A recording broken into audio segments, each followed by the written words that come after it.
Today at UUFBR, we celebrate the spring equinox. The word equinox means equal night. An equinox is traditionally defined as the time when the plane of the Earth's equator passes through the geometric center of the sun's disk. The moment when the Earth's rotation axis is directly perpendicular to the Earth-Sun line, tilting neither toward or away from the sun. In other words, every year at the midway point between the longest night and the longest day, the sun shines directly on the equator. On the equinox, the sun appears to rise due east, set due west, and spend about as much time visible as not. An equinox just occurred on March 20th, this past Monday. It is globally called the northern equinox and the spring equinox here in the northern hemisphere. This is the occurrence we use to mark the official beginning of spring in the northern hemisphere, according to farmers' almanacs and most of the printers of calendars.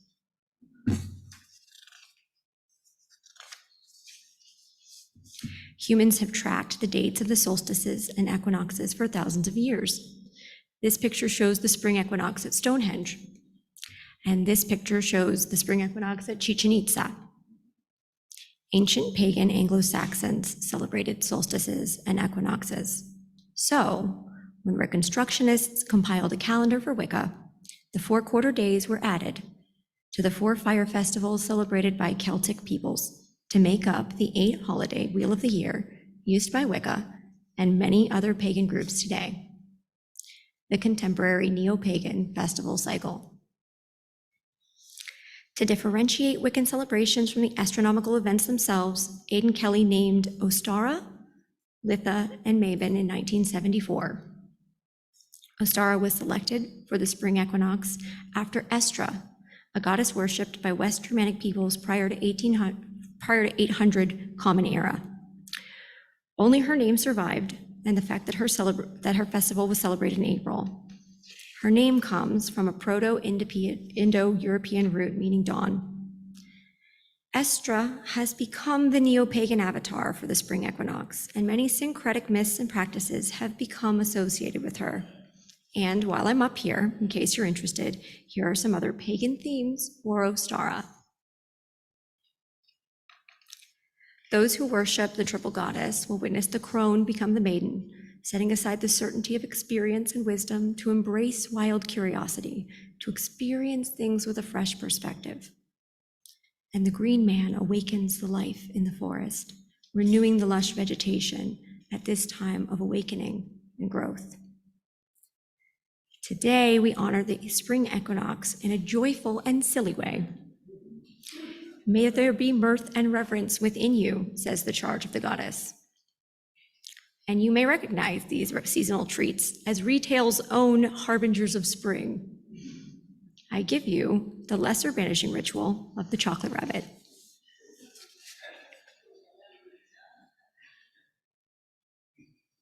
Does everybody have their jelly beans?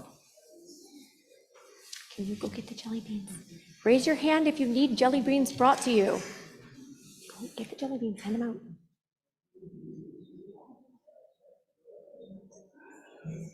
Awesome, he's coming. Maybe take the whole basket and not one at a time. Go, hand out the jelly beans. Hand out the jelly beans. You, hand out the jelly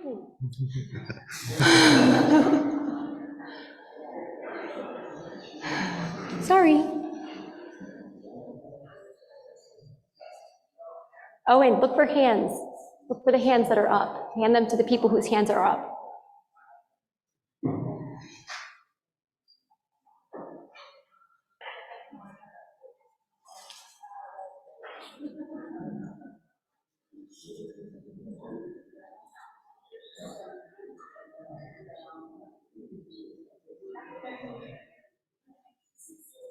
Owen, give one to Monica. There's one right here.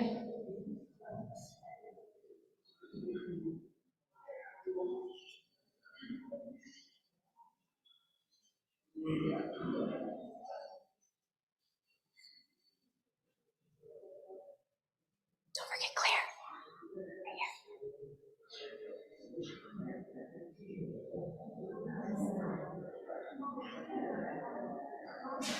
Oh, wait. There you go.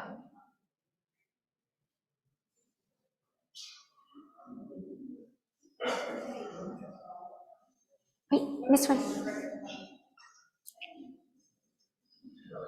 Thank you so much.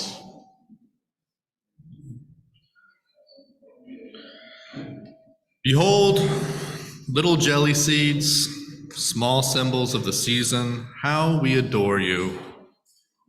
Okay. Green. Now comes the hard part. Get the green jelly bean. Green is for the grass that springs from the land.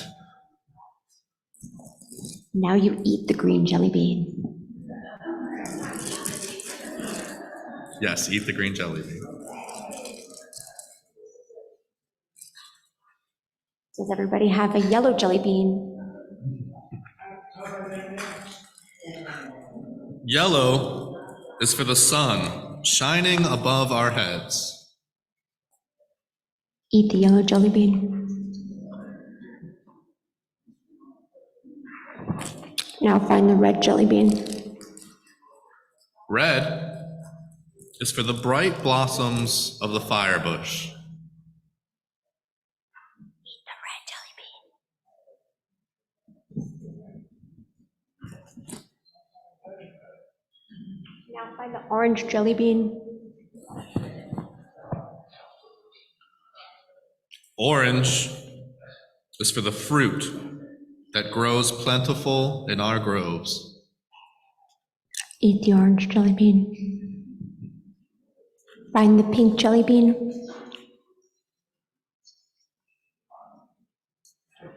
Pink is the best one. It's so good. Pink is for the sunset, later and later each night. Eat the pink jelly bean.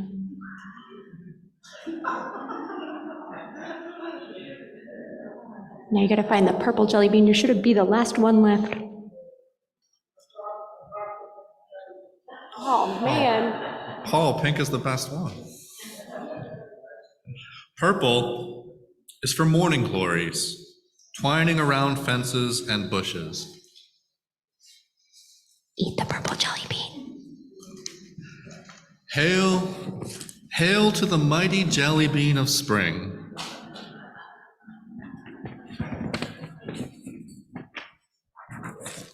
Does everybody have their peeps? Raise your hand if you need peeps.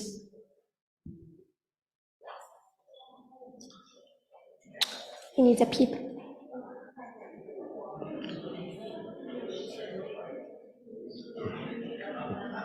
We'll have some people come around with the peeps. Yeah, people are coming around with the peeps.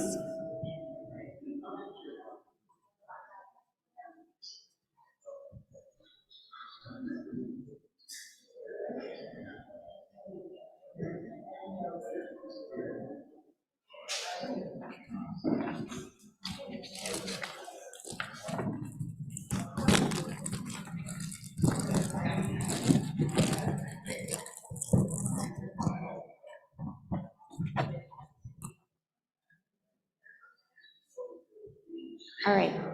All right. Everybody hold up your peep chickens if you have a peep chicken.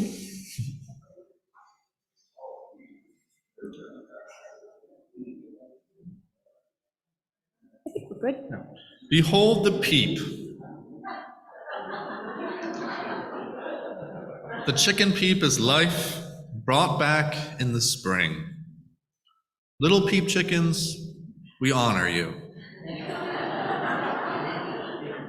And we eat you. Little peep bunnies, we honor you.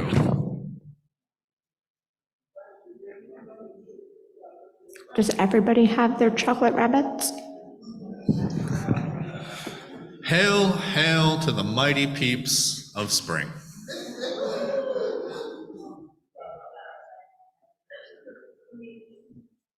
And lastly, I believe we have some chocolate rabbits, if you haven't had enough sugar yet.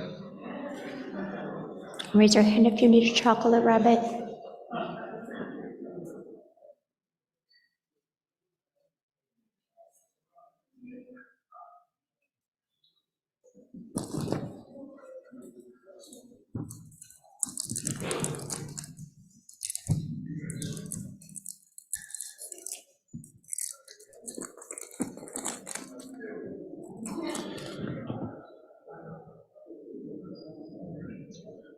Behold the great chocolate rabbit.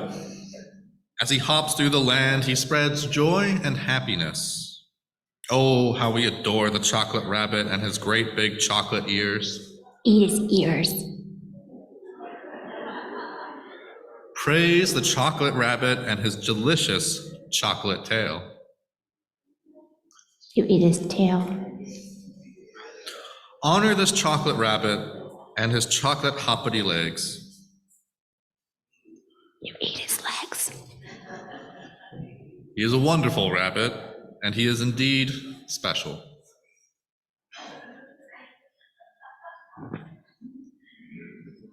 Hail, hail to the mighty chocolate rabbit of spring. Does everyone have a drink?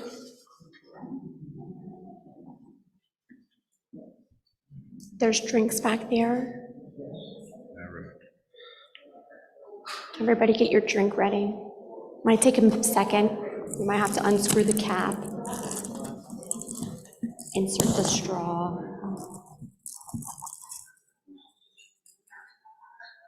And we have some help passing out some waters and yoo-hoos.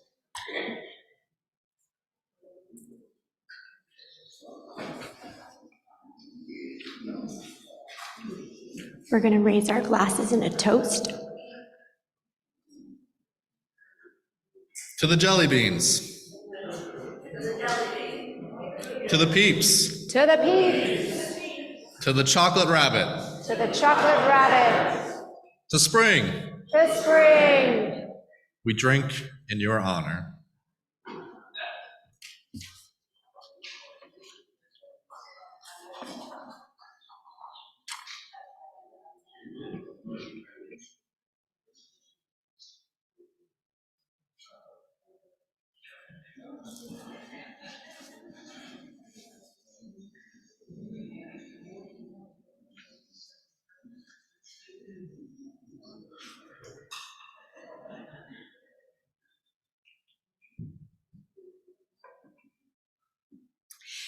And by the way, if you picked up a little water bottle and you want to leave it on the table back there, I will recycle it. Let me see. We are got number 60, I think, in Time of Silver Rain. This is the words of Langston Hughes set to music. So rise as you are in body or spirit and turn to number 60 in Time of Silver Rain.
This is the story of Demeter and Persephone. As the mother of an only daughter, who is also the mother of an only daughter, this story hits home. In ancient Greek mythology, Demeter and Persephone's story tells of the deep connection a mother shares with her daughter. It also tells the story of a young girl who comes of age and falls in love with the dark god of the underworld. It represents the fading of innocence as a young woman charts her way into maturity to forge her destiny to the dismay of her fiercely protective mother. You can draw inspiration from this story and use it as a guide to how you deal with different seasons in your life. It's a story about love, relationship, family bonds, and a renewal of hope. The Genesis, Demeter and Persephone. As the legend goes, Hades rarely ventured out of the underworld, but the few times he did, he encountered Persephone. She was the alluring daughter of Zeus and Demeter. From the moment he first set eyes on her, he was drawn to her and instantly fell in love. So Hades went to his brother Zeus to consult him. Zeus had previously promised Hades one of his daughters in marriage, and when Hades told him that he wanted to marry Persephone, Zeus obliged. He knew, however, that Persephone's mother, Demeter, would never allow her daughter to marry the dark god of the underworld. Hades was heartbroken that he would never be able to have Persephone as his wife. So the two brothers hatched a plan that would see him marry the woman he desperately loved. The next morning, Demeter and her daughter descended upon the earth. The two were incredibly close, just as most mothers and daughters are when girls begin to transition into womanhood. Demeter was the life-giving goddess of agriculture, grain, and harvest. She provided mortals with plant foods and vegetables. She also gave them the ability to cultivate wheat.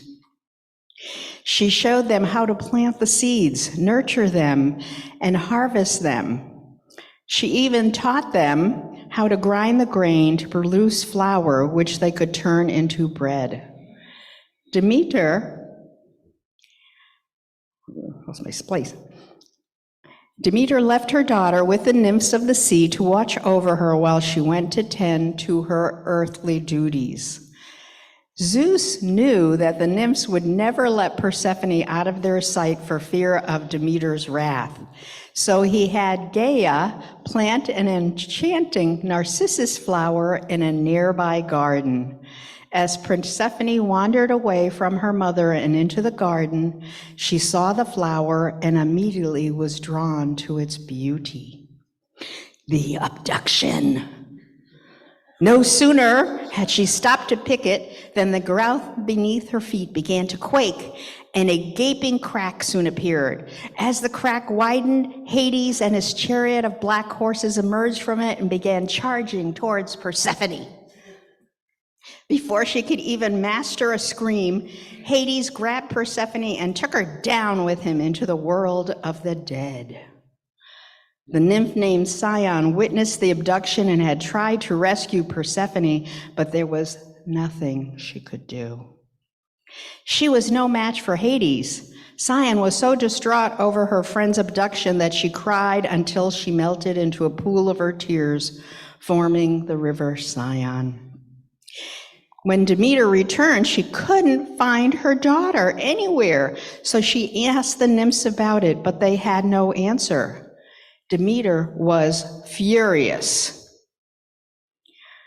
that the nymphs didn't protect her daughter like they were supposed to. Her wrath rained down on the nymphs, and she cursed them, and plumed bodies, scaly feet, and wings. They would no longer be called nymphs of the sea. They would henceforth be known as sirens. When Persephone's belt was washed up by the river Sion. Demeter knew that something dreadful had happened to her daughter. She roamed the earth for days on end, driven mad by her beloved daughter's disappearance. She searched endlessly, neglecting her duties to tend to the earth to nourish the mortals. Plants withered, animals died, and famine ravaged the earth, resulting in untold misery. The cries of the mortals reached Mount Olympus, and Zeus knew he had to intervene to calm Demeter's wrath and spare humanity. Persephone, the Dark Queen. Zeus sent Hermes to the underworld to bring Persephone back home to her mother. When he got there, he was surprised by what he found. Instead of finding a sorrowful, grief-stricken maiden, he was met with the radiant queen. During her time there, Hades had beautiful gardens built for Persephone.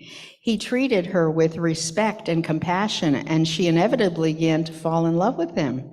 She saw a side of him she had never seen before, and she embraced her new home, helping the spirits of the dead to cross over. When Hermes requested her return, Persephone was conflicted. On the one hand, she loved Hades and wanted to remain with him, but on the other, she loved and deeply missed her mother. Hades was terrified that if she was presented with the choice of staying with him or returning to her mother, he would lose. So he offered her 6 pomegranate seeds to eat, and she did. In Greek mythology, it was believed that one ate food given to them by their captor, they would always return. Love conquers all. When Hermes brought Persephone back to Mount Olympus, Zeus asked her where she would like to live. She expressed that she wanted to stay by her husband's side. Demeter was infuriated by her response and was convinced that Hades had something to do with it. She wouldn't have any of it. She made it known in no uncertain terms that her daughter did not return to her. She would never again tend to the earth. Zeus decided that Persephone would split her time between her mother and her husband. Since she ate 6 pomegranate seeds, Persephone would spend half the year with her mother at Olympus and the other half with Hades. But changing seasons. Many people believe that Demeter and Persephone story explains the seasons of the year. During the time that Persephone spends away from her mother, Demeter causes the earth to wither and die. This time of year became known as autumn and winter. Persephone's arrival to be reunited with her mother signals the renewal of hope. It represents the rebirth of untold splendor and abundance. The earth once again becomes fertile and beautiful.